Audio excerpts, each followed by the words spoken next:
So again, good morning, everyone. I forgot that in Spain, it's like 9 a.m. in the morning. It's still dark outside. Looks still like night. I'm Gilad. I'm chair of the HPC Advisory Council. And I want to thank you all for joining us this morning. Probably there are going to be more people coming throughout the day. So really appreciate you guys joining us in this early morning.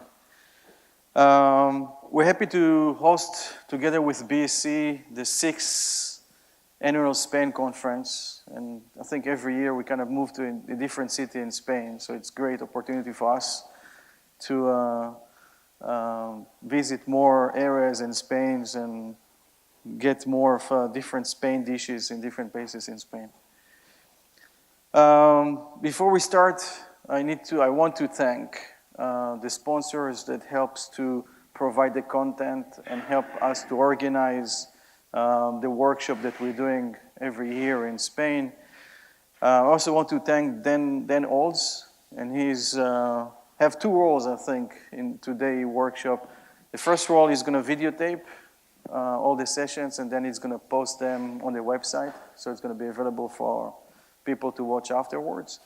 And the second, from an analyst perspective, he also is going to give his view later today. So thank you very much, Dan. We have one-day workshop, and we have a packed sessions throughout the day. We're trying to bring different kinds of topics.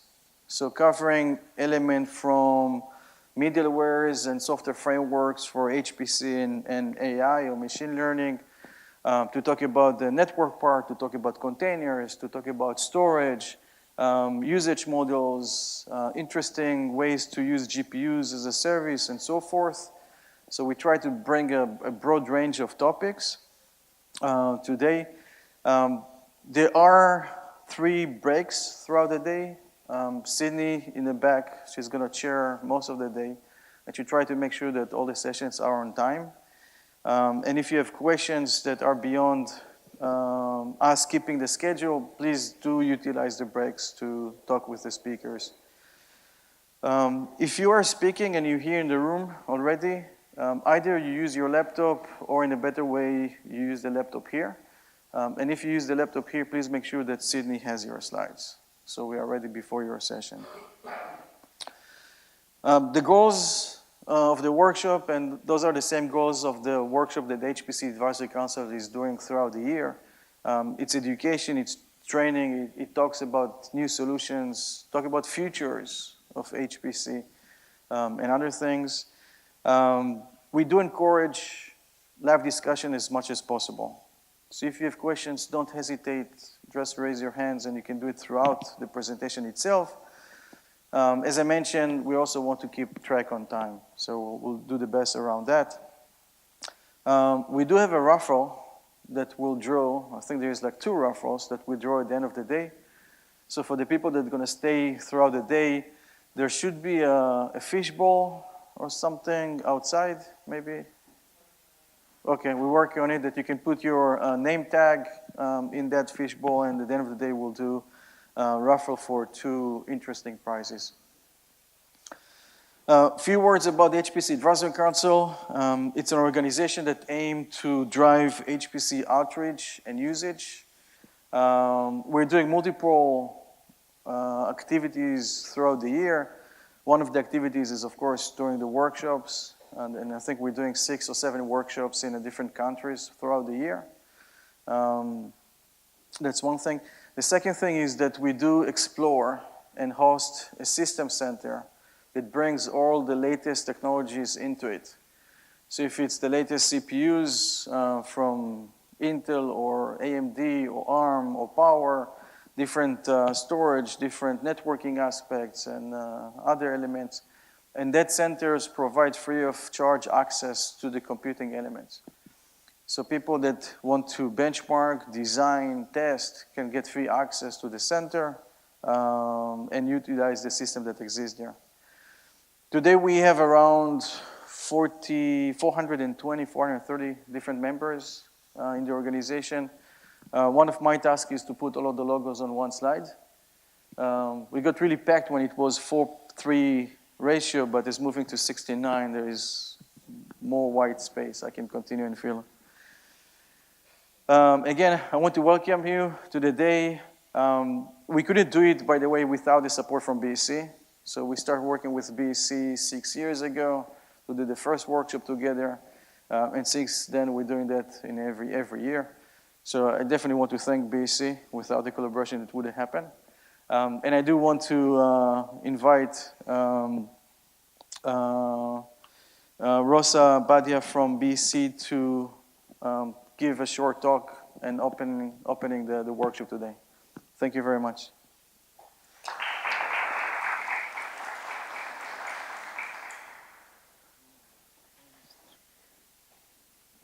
So good morning. Sorry. So I would like also to thank the HPC Advisory Council and Gilad and Sydney for organizing this event here with us. From BSc, Marta Renato, she's been supporting on the organization, so she's been doing much more work than I have been. So this event it happens to happen every year also because we collocated it with the annual users conference of the REST, the Spanish Supercomputing Network. And so yesterday we had this meeting. And so basically the summary of the meeting yesterday, we had the presentation of Mare Nostrum 4. I have another slide for this in this small presentation. And then there was also a presentation about the access to this machine, Mare Nostrum, how users can access and all the resources available on the Spanish Supercomputing Network in Spain, and also how users can access the PRAISE resources that I've learned that we have been very successful. I mean, we Spanish have been very successful on getting access to PRAISE in the last call. There were thematic presentations like an artificial intelligence presentation and other institutional presentations from the Ministry and other presentations. And in the afternoon, there were parallel thematic sessions where the different users of the supercomputing resource in Spain were presenting different achievements in the last periods in the topics of chemistry and materials, biomedicine and life science, mathematics, physics and engineering, and astronomy, space and earth science. No? So I think the fact that we collocate these two events, the users event with the HPC advisory workshop, I think it's what makes us more strong and to be able to continue this collaboration. So just a glance onto the new Mare Nostrum machine. So it has been set the last summer in June. It's active since July. So the total peak performance will be 13.7 petaflops with 390 terabytes of memory. No? And it's 12 times more powerful than Mare Nostrum 3, its previous instance. It's still in the chapel. A lot of people ask us, it's still in the chapel? Yes, the Icon machine will continue to be in the chapel during, as far as I understand, during the life of BSc. No?